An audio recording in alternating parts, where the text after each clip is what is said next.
राधे राधे दोस्तों, आप सभी को हृदय से ढेरों आशीर्वाद। भगवान कृष्ण और नारायण का आशीर्वाद और प्यार भी आप सब पर ऐसे ही बना रहे।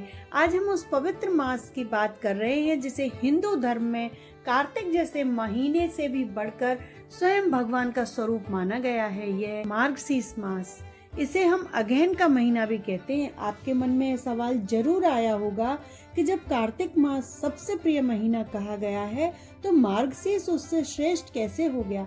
इसका उत्तर हमें सीधे परमात्मा से मिला है।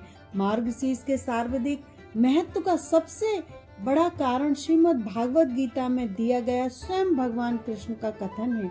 गीता के विभूति योग अध्याय में भगवान कृष्ण ने अपनी श्रेष्ठ विभूतियों का वर्णन करते हुए कहा है, मासानाम मार्गशीर्षो अहम, यानी महीनों में मैं मार्गशीर्ष हूँ।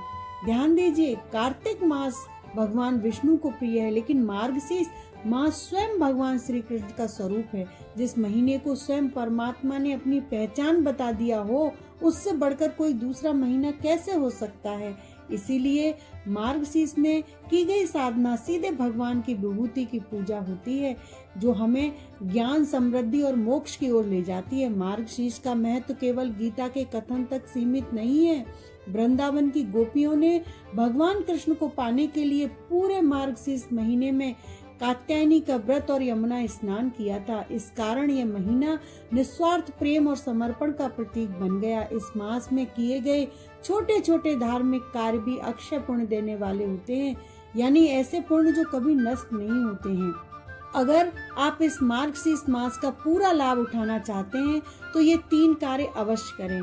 ब्रह्म मुहूर्त में उठकर ओम नमो भगवते वासुदेवाय मंत्र का जाप या अपने इष्ट देव का अधिक से अधिक जाप करें। पवित्र नदी या सरोवर में स्नान करें। अगर संभव नहीं हो तो जल में ही गंगाजल मिलाकर स्नान करें।